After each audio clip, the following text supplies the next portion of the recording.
Your knees are caving. Ava froze mid-squat, the barbell heavy across her shoulders, thighs burning. She didn't need to turn around to know who'd spoken. The voice was low, matter-of-fact, with an edge that made her spine straighten on instinct. I didn't ask for your opinion, Ava said through gritted teeth, rising from the squat with deliberate control. She racked the bar harder than necessary, the clang echoing through the near-empty gym. 11:47 p.m. She'd come this late specifically to avoid people like this. In the mirror's reflection, the woman stood 3 feet behind her, arms crossed, sports bra revealing shoulders carved from stone, dark hair pulled into a bun so tight it could have been military regulation. Her eyes were steady, unapologetic. "No," the woman said, stepping closer, "but your ACL will ask for a surgeon if you keep torquing your knee like that." She demonstrated with her own legs, a slight adjustment that somehow looked both effortless and devastatingly precise. "Push through your heels. Track your knees over your toes." Ava's jaw tightened. She'd been doing squats for 3 years. She had a system. "I've got it handled," clearly. The woman's lips quirked, not quite a smile, more like she was holding back something sharper.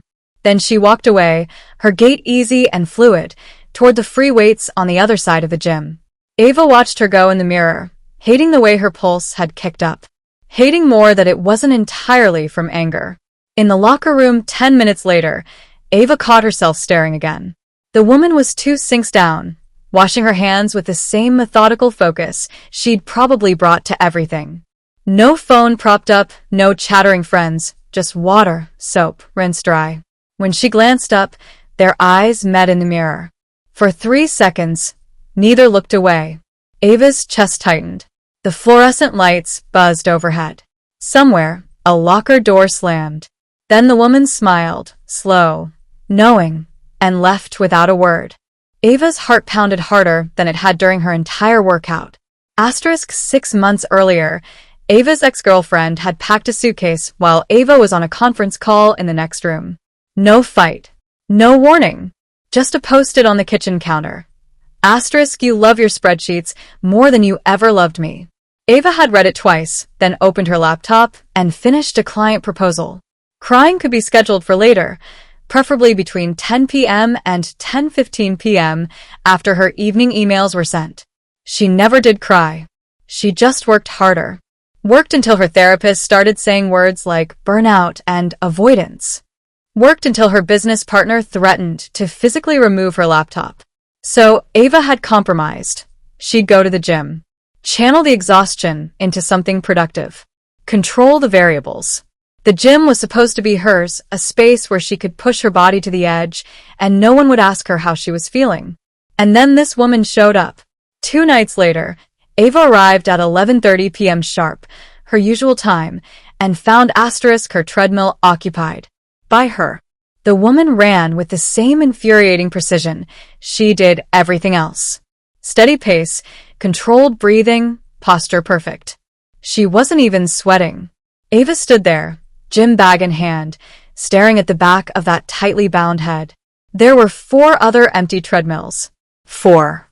She chose the one directly beside her. "Treadmill hog," Ava muttered, just loud enough. The woman didn't break stride. "There are 3 open machines behind you. This one has the best fan angle." "No, it doesn't." The woman tapped the console, increasing her incline without looking over. "You just like being difficult." Ava's fingers tightened on her water bottle. "You don't know anything about me. I know you've been doing squats wrong for months. I know you chew ice when you're stressed. I can hear it from across the gym." "I know." The woman finally turned her head, dark eyes locking onto Ava's. "You're here at midnight because you don't know how to be still." The air between them crackled. Ava opened her mouth to snap back, but nothing came. Because the worst part was that the woman was right. And she'd seen it all in less than a week. The treadmill beeped. The woman's cool down finished. She stepped off, grabbed a towel from the rack between them, leaning close enough that Ava could smell her shampoo, something clean and faintly cedar, and paused. "You always this wound up," she said softly, her breath warm against Ava's ear. "Or just around me?" Then she walked away, towel slung over her shoulder, leaving Ava's thoughts in absolute chaos. Before I tell you what happened next, subscribe to Erotica and comment where you're watching from. Ava didn't follow her. She ran for 45 minutes straight, trying to outpace the heat that had coiled low in her stomach, trying to ignore the way her skin still tingled where the woman's breath had landed, trying to convince herself this was annoyance, not attraction. It didn't work. When she finally stopped, legs trembling and lungs screaming, she made a decision. She needed space. The steam room was empty this time of night. She could sit in the heat, let her thoughts dissolve into fog, and forget this entire stupid week. She pushed through the glass door and sank onto the wooden bench. The steam was thick, almost suffocating. Perfect. 30 seconds later, the door opened again. No. The woman stepped inside, closed the door behind her. Yes. This is a public steam room, Ava said, her voice sharper than she intended. Go find another one. There's only one. The woman sat down across from her, leaning back against the tile, utterly unbothered. Droplets of condensation slid down her collarbones. And you're running. I'm sitting. From me. Ava laughed, bitter, defensive. You're not that important. Then why are your hands shaking? Ava looked down. Her fingers were clenched in her lap, knuckles white. She forced them to relax, but it was too late. The woman had already seen. The steam curled between them, thick and damp. The only sound was the hiss of the machine in the corner. What do you want? Ava finally asked, exhausted. The woman leaned forward, elbows on her knees. Her gaze was steady, unflinching. I want you to stop pretending. Pretending what? That you're fine. That you don't need anyone. That... She paused, something softer flickering across her face. That you're not terrified of me. Ava's throat tightened. I'm not scared of you. You are. The woman's voice dropped, gentle now. Not because I'm mean. Not because I called you out. You're scared of me because I see you. And you don't know what to do with that. The words hit like a punch to the sternum. Ava felt her walls crack, just a hairline fracture. But enough. Enough that the tears came before she could stop them, mixing with the sweat on her face, hidden in the steam. I don't even know your name, Ava whispered. Maya. The woman, Maya, stood, closing the distance between them in 2 steps. She didn't sit beside Ava. She just hovered there, close enough to touch, her hand lifting toward Ava's cheek and stopping an inch away. Meet me for coffee. Tomorrow. 7 a.m. Ava looked up at her, vision blurred. Maya's thumb brushed the air near Ava's jaw, not quite contact, but the promise of it. Or keep pretending you hate me, Maya said softly. Then she left. And Ava sat there in the steam, alone, her heart pounding so hard she thought it might break through her ribs. Ava arrived at the coffee shop at 7:10 a.m. Not because of traffic. Not because she couldn't find parking. She'd sat in her car for 8 minutes, hands on the steering wheel, telling herself this was a mistake. That Maya was too intense, too observant, too much. That showing up meant admitting something she wasn't ready to name. She showed up anyway. Maya sat by the window, bathed in early morning light that made her look softer than she had any right to. She wasn't on her phone. She was just waiting. 2 drinks already on the table. Ava's stomach twisted. You're late, Maya said as Ava slid into the seat across from her. No judgment in her tone. Just fact. Traffic. Liar. Maya pushed one of the cups toward her. Oat milk latte extra shot. You look like you need control even in your caffeine. Ava stared at the cup. She hadn't told Maya her order. They'd never had coffee together. But somehow, Maya had known, probably from watching Ava's post-workout routine at the gym, the same way she'd noticed everything else. It should have felt invasive. Instead, it felt like being known. Thank you, Ava said quietly, wrapping her hands around the warm cup. Maya leaned back in her chair, studying her with that unnerving steadiness. You almost didn't come. I'm here, aren't I? Physically. Maya's lips curved slightly. Emotionally, you're still in your car. Ava took a sip of her latte to avoid responding. It was perfect, Exactly the right temperature, the right sweetness. She hated how much that mattered. Why did you invite me here? Ava asked. Because I wanted to talk to you somewhere you couldn't run. Maya's gaze didn't waver. The gym has too many exits. And a coffee shop doesn't. You're too polite to leave in the middle of a conversation. Maya tilted her head. It's one of your tells. You'll endure discomfort rather than make a scene. Ava's fingers tightened on her cup. You think you have me figured out? No. Maya's voice softened. I think you've spent so long performing competence that you forgot how to just be. The words landed like stones in still water, rippling outward. Ava looked away, out the window, where morning commuters rushed past with their briefcases and their certainty. You don't know what you're talking about. Then tell me I'm wrong. Ava couldn't. The silence stretched between them, not uncomfortable, but heavy with things unsaid. Maya didn't push. She just waited, sipping her black coffee, giving Ava space to breathe. Finally, Ava spoke. My ex left me 6 months ago. No warning. Just a note that said I loved my work more than I ever loved her.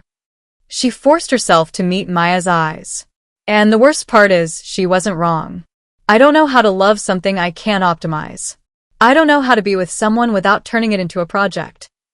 Maya was quiet for a long moment. Then, is that what you think this is? Me trying to fix you? Isn't it? No. Maya set her cup down. I don't want to fix you, Ava. I want you to stop thinking you're broken. Ava's throat tightened. She looked down at her latte, watching the foam dissolve into pale brown swirls. Why do you care? Because I know what it's like to hate yourself for not being enough. Maya's voice dropped, rough around the edges. I was in the military for 6 years. Marine Corps. I was good at it, great even. Then I came out, and suddenly I wasn't a soldier anymore. I was a distraction. A risk to unit cohesion. Ava looked up sharply. My CO didn't kick me out, Maya continued, her jaw tight. But he made it clear I wasn't welcome. The people I'd bled with, trained with, they stopped meeting my eyes. Started leaving rooms when I walked in. She exhaled slowly. I have PTSD, but not from combat. From watching the people I trusted most decide I wasn't worth standing beside anymore. Maya. I left before they could force me out. Told myself it was on my terms. Maya's smile was bitter. But it wasn't. I just got good at running before anyone could reject me first. Ava's chest ached. She reached across the table, her hand covering Maya's. I'm sorry. Maya looked at their joined hands, something vulnerable flickering across her face. So am I. For what your ex did.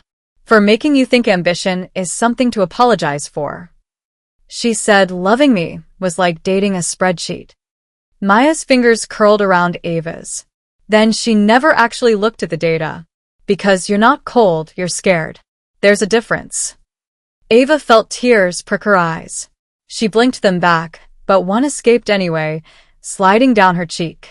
Maya's thumb brushed it away. The first time they'd truly touched, skin to skin, and the gentleness of it broke something open inside Ava. I don't know how to do this, Ava whispered. Do what?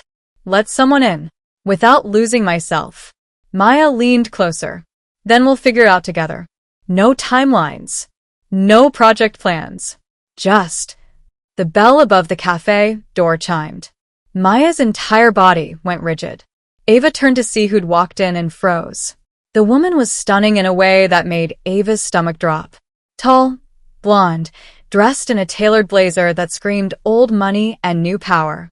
But it was her eyes that struck Ava, ice blue, sharp, and fixed directly on Maya with an intensity that felt like ownership. No, Maya breathed. The woman smiled, cold, perfect, and walked straight to their table. Still picking up strays, Maya? The blonde didn't wait for an invitation. She pulled out the empty chair beside Ava and sat down, crossing her legs with practiced elegance. Her perfume was expensive, suffocating. Up close, Ava could see the resemblance to Maya, not in features, but in the way they both carried themselves. Warriors, in different arenas. Sienna. Maya's voice was flat. Leave. I just got here. Sienna's gaze slid to Ava, assessing. And you must be the new project. Let me guess, emotionally unavailable? Workaholic? Desperately in need of someone to teach her how to feel. Ava's blood went cold. Excuse me? Oh, don't take it personally.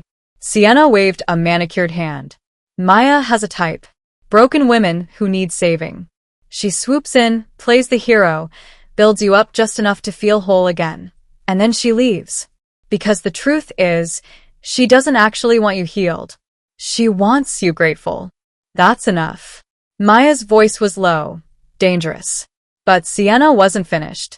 She leaned back, her smile widening. How many has it been now, Maya? 4? 5? I lost count after the one who. Don't. Maya's hand slammed on the table, rattling their cups. Don't you dare. Sienna's expression shifted, something raw and wounded beneath the venom. Why? Because the truth hurts? Because admitting you have a savior complex makes you the villain? Ava looked between them, her mind racing. The way Sienna spoke wasn't just cruel, it was intimate. This wasn't a stranger spreading rumors. This was someone who'd been close enough to Maya to know her wounds. Who are you? Ava asked quietly. Sienna turned to her, eyes glittering. I'm the ex-girlfriend who made the mistake of getting better. The moment I didn't need Maya anymore, she found someone who did. She stood, smoothing her blazer. But hey, enjoy the coffee dates and the deep conversations. Just remember, when you start standing on your own 2 feet, she'll already be scouting her next rescue mission. She left the way she came, a storm in designer heels. The cafe felt too quiet in her wake. Ava stared at her latte, her mind spinning. Broken women. Savior complex. The one who. Ava. Maya's voice was hoarse. Ava stood abruptly, grabbing her bag. I need to go. Please. Let me explain. Explain what? Ava's voice cracked. That she's lying? Or that she's telling the truth, and I'm just another name on your list of people who needed fixing? Maya flinched. It's not like that. Then what is it like, Maya? Ava demanded. Because right now, it sounds like I'm exactly what she said, a project. Someone you saw struggling and decided to save. Maya opened her mouth, then closed it. And in that hesitation, Ava saw the truth. Not that Sienna was entirely right, but that she wasn't entirely wrong either. I can't do this, Ava whispered. She turned and walked out. Ava made it to her car before her hands started shaking. She sat in the driver's seat, staring at the steering wheel, trying to breathe through the tightness in her chest. Her phone buzzed. Maya, she's lying. But I understand if you don't believe me. Ava read the message 3 times. Then she turned her phone face down and drove home in silence, the words echoing in her head. Broken women. Rescue mission. The one who. What had Sienna been about to say? And why hadn't Maya defended herself? 3 days. Ava lasted 3 days before her body gave out. She'd buried herself in work the way she always did. Client calls at 6 a.m., proposals until midnight, emails answered within 30 seconds. Her business partner asked if she was okay. Ava said she was fine. Her therapist left a voicemail asking if she wanted to move up their session. Ava deleted it. She was fine. Except her hands wouldn't stop shaking. And her chest felt like someone had strapped a weight across her ribs. And on the 3rd day, sitting at her desk with a half-finished pitch deck glowing on her laptop screen, the room started tilting. Ava gripped the edge of her desk. Tried to breathe. Couldn't. Her vision tunneled. Her heart slammed against her sternum like it was trying to escape. The walls pressed closer, and she thought distantly, this is it. I'm dying. This is how it ends. The buzzer to her apartment screamed. Ava stumbled to the intercom, gasping. Who? It's Maya. Let me up. No explanation. No apology. Just a command, steady and sure. Ava should have told her to leave. Should have said she was fine, that she didn't need rescuing, that Sienna was right about everything. Instead, she pressed the button. Maya took one look at Ava and kicked the door shut behind her. Panic attack. Ava nodded, unable to speak. Her lungs felt like they'd forgotten how to work. Maya didn't ask permission. She guided Ava to the couch, firm hands on her shoulders. Lie down. I can't. You can. Maya crouched beside her. I level now. I'm teaching you to breathe. That's it. Nothing else. Just breathing. Ava's eyes burned with tears, frustration, fear, exhaustion. I don't need. Yes, you do. Maya's voice was gentle but unyielding. And that's not weakness. That's being human. Ava lay back, her body trembling. The ceiling spun above her. Close your eyes, Maya said. No, Ava. If I close them, I'll disappear. The words came out broken, desperate. I'll lose control. Maya's hand settled on Ava's chest, warm, grounding, right over her heart. Then keep them open. But feel this. She pressed slightly, a steady pressure. This is real. I'm real. You're not disappearing. Ava stared at her, vision blurred with tears. Breathe in through your nose, Maya instructed, her voice low and rhythmic. 4 counts. Feel my hand rise. Ava tried. Her breath stuttered, catching halfway. Again. You're not failing. You're learning. Maya's thumb brushed against Ava's collarbone, a small circle of comfort. In. 2, 3, 4. This time, Ava's lungs expanded. Not much, but enough. Good. Hold it. 2, 3, 4. Maya's eyes never left hers. Now out through your mouth. 6, 7, 8. They did it again. And again. Maya's hand a constant weight, an anchor in the storm. Slowly, so slowly, the room stopped spinning. Ava's heartbeat slowed from a sprint to a jog. How did you know? Ava whispered when she could finally speak. That you are spiraling? Maya's smile was sad. Because I've been where you are. After I left the Corps, I had panic attacks every day for 6 months. Thought I was broken beyond repair. What stopped them? Realizing I didn't have to fight them alone. Maya shifted, sitting on the floor beside the couch, her hand still resting on Ava's chest. And learning that asking for help wasn't surrender. It was strategy. Ava's tears spilled over. I don't know how to do this, Maya. I don't know how to let someone in without losing myself. Without becoming someone I'm not. Maya was quiet for a long moment. Then she said, then we'll build a door together. One you control. You decide when it opens. When it closes. I'm just here to help you see that having a door doesn't make you weak. It makes you safe. Ava turned her head to look at her. Maya's face was inches away, open and unguarded in a way Ava had never seen before. Why did you come here? Ava asked. After what I said at the cafe. Because I couldn't leave you alone with that voice in your head. Maya's thumb traced another slow circle. The one that tells you you're too much. Not enough. Unworthy of being loved unless you're useful. Ava's breath hitched. How did you? Because it's the same voice I hear. Maya's jaw tightened. And I refuse to let it win. Not with you. The next day, Ava texted first. Ava, thank you. For yesterday. Maya, you don't need to thank me. Ava, I want to. Can I buy you dinner? Maya, only if you let me teach you to throw a punch after. Ava, deal. It started slowly.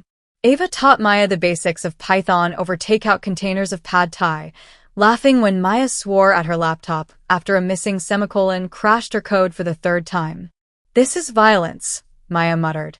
Physical violence would be easier.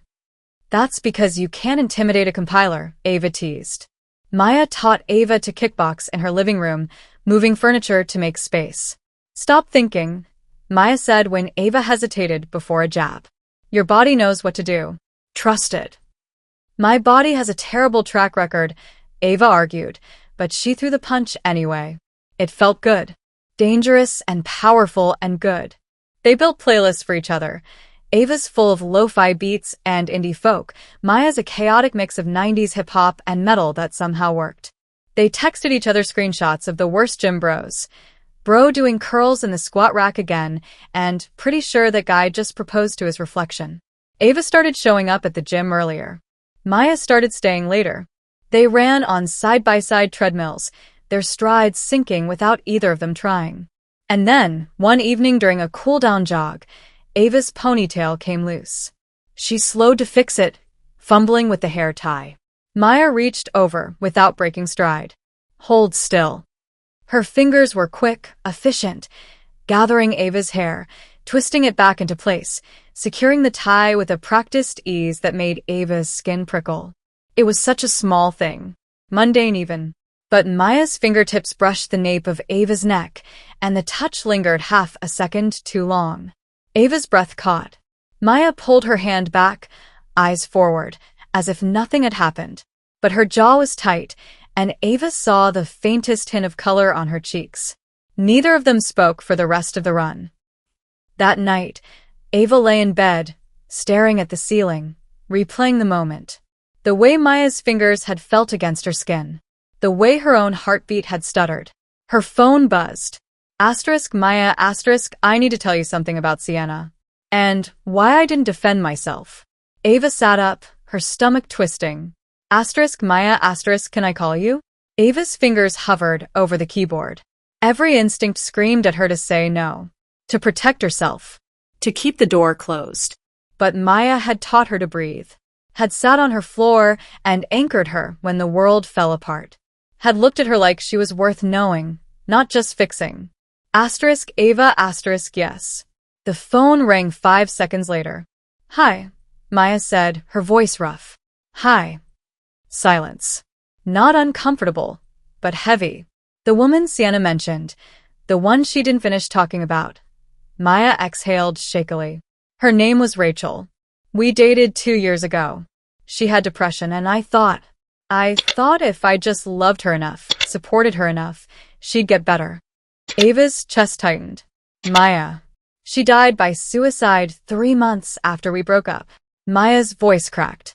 And I know, logically, that it wasn't my fault. That mental illness doesn't work that way. But I can't stop thinking that if I'd stayed, if I'd tried harder. That's not how it works, Ava said fiercely. You can't save someone from their own mind. No matter how much you love them. I know. Maya's laugh was bitter. But knowing doesn't stop the guilt. So, I swore off relationships. Told myself I was too dangerous to be close to. That I'd just hurt people. And Sienna? Was right. About the pattern. I did keep finding people who needed help. Because if I could save them, maybe it meant Rachel's death wasn't my fault. Maya paused. But you're not a project, Ava. You never were. You're the first person who made me realize I've been punishing myself by refusing to need anyone. Ava's throat burned with unshed tears. I'm scared, Maya. Of what? That I'll let you in, and you'll realize I'm not worth the effort. That my ex was right, that I'm just a spreadsheet with a pulse. Then I'll spend every day proving her wrong, Maya said softly. If you'll let me. Ava closed her eyes. Felt the phantom weight of Maya's hand on her chest, grounding her. Okay, she whispered. Okay. Have you ever been afraid to trust again? Comment your experience and where you're watching from. The work event was supposed to be simple. Ava's firm was hosting a networking mixer for potential clients. 2 hours of small talk, carefully curated hors d'oeuvres, and PowerPoint slides about quarterly projections. Ava had worn her armor. A sleek black blazer, heels that added 3 inches to her height, hair pulled back in a way that said professional and nothing else. Maya had offered to come. Ava had said no. Not because she didn't want her there, but because she needed to prove to herself, maybe, that she could stand in a room full of people and not need an anchor. She made it 45 minutes before everything went wrong. Ava Collins. The voice cut through the ambient chatter like a blade. Ava turned, champagne glass halfway to her lips, and felt her stomach drop. Sienna stood 5 feet away, stunning in a navy dress that probably cost more than Ava's rent. Her smile was perfectly pleasant. Her eyes were glacial. Sienna. Ava kept her voice neutral. I didn't know you'd be here. My firm is considering a partnership with yours. Sienna's gaze swept over Ava, assessing. Small world. Very small. A few people nearby had started to notice, subtle glances, The kind of attention that came when two women stood too close with too much tension crackling between them. Sienna stepped closer, lowering her voice just enough to seem intimate. "How's Maya?" "Fine." "Still playing therapist? Or has she moved on to her next rescue mission yet?" Ava's fingers tightened on her glass. "I'm not doing this here." "Doing what?" Sienna's smile widened. "Having an honest conversation? Because I think these people," she gestured to the growing audience, "deserve to know who they're considering doing business with." Ava's blood went cold. Don't what? Tell them you've been in therapy for anxiety and depression? That you had a breakdown 6 months ago after your girlfriend left you?" Sienna's voice rose just enough to carry. "Or should I skip to the part where Maya found you at your lowest and decided you'd be her next charity case?" The room went silent. Ava felt every eye on her, colleagues, clients, her business partner frozen near the bar with his mouth half open. Her chest tightened, the familiar precursor to panic creeping up her spine. This was it. The moment she'd spent her entire career avoiding.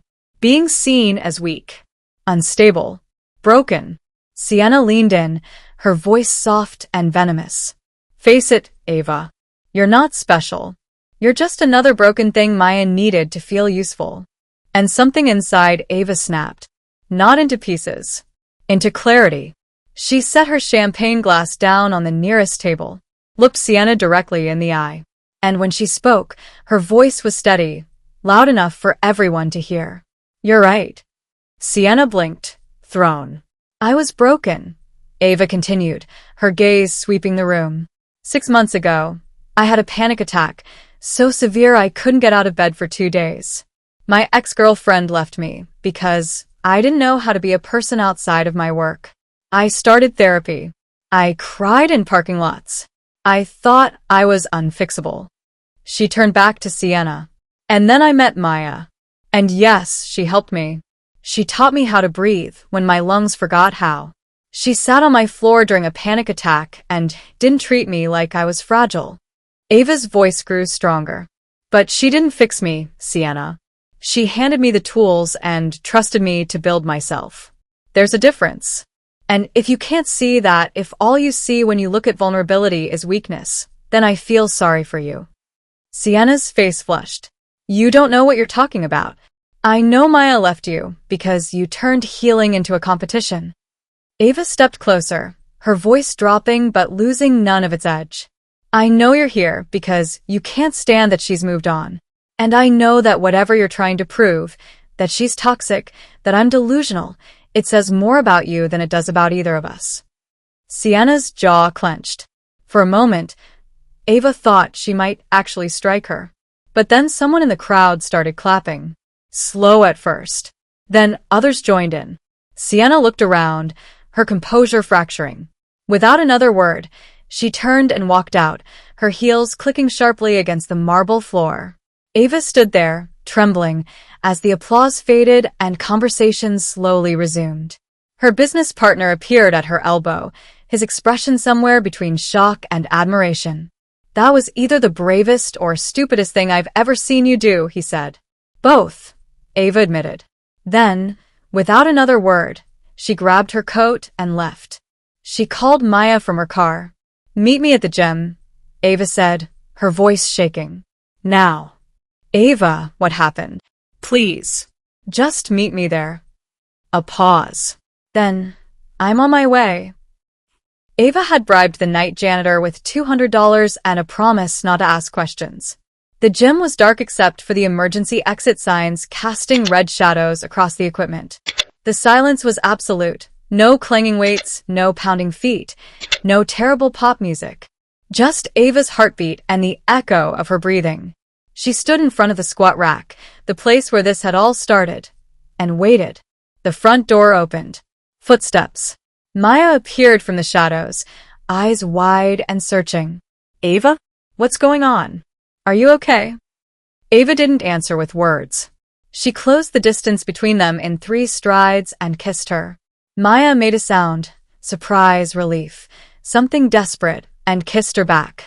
Her hands came up to cradle Ava's face, and it felt like falling and flying at the same time. Ava backed her against the squat rack, the metal cold against Maya's spine, and poured everything into the kiss. Fear, gratitude, need, want. Maya's fingers threaded through Ava's hair, and Ava thought this. This is what I've been running from. Then Maya pulled back, breathless, her forehead pressed against Ava's. Wait, she gasped. Wait. Ava's heart stuttered. What's wrong? I can't do this if you're not sure. Maya's voice cracked. If this is just adrenaline or gratitude, or I can't, Ava. I won't survive losing you. Ava cupped Maya's face, forcing her to meet her eyes.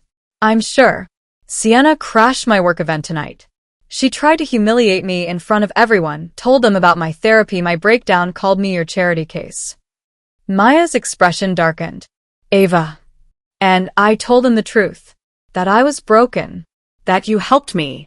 That you didn't fix me. You just gave me permission to fix myself. Ava's thumb brushed Maya's cheekbone. I'm done running. I'm done being scared. I want this. I want you. Maya's eyes glistened. Are you absolutely? Then don't let go, Ava whispered. Maya kissed her again, harder this time, like she was trying to memorize the shape of Ava's mouth. Ava melted into it, her hands fisting in Maya's shirt, and for the first time in 6 months, maybe longer, she felt whole. Then the lights cut out. Complete darkness. Ava pulled back, her heart racing for a different reason now. What? An alarm shrieked to life, piercing, relentless. And beneath it, the acrid smell of smoke. Fire alarm? Maya's voice was sharp, immediately shifting into tactical mode. We need to. A silhouette appeared in the doorway. Backlit by the emergency lights in the hallway, the figure was unmistakable, tall, slender, perfectly poised even in shadow. Sienna. I told you she'd ruin you, Maya, Sienna said, her voice eerily calm over the wail of the alarm. So, I'm finishing what you started. She held something in her hand. Small. Metallic. A lighter. And behind her, through the glass doors, Ava saw the flicker of flames. If you'd walk away too, subscribe to Erotica, and tell me where you're watching from.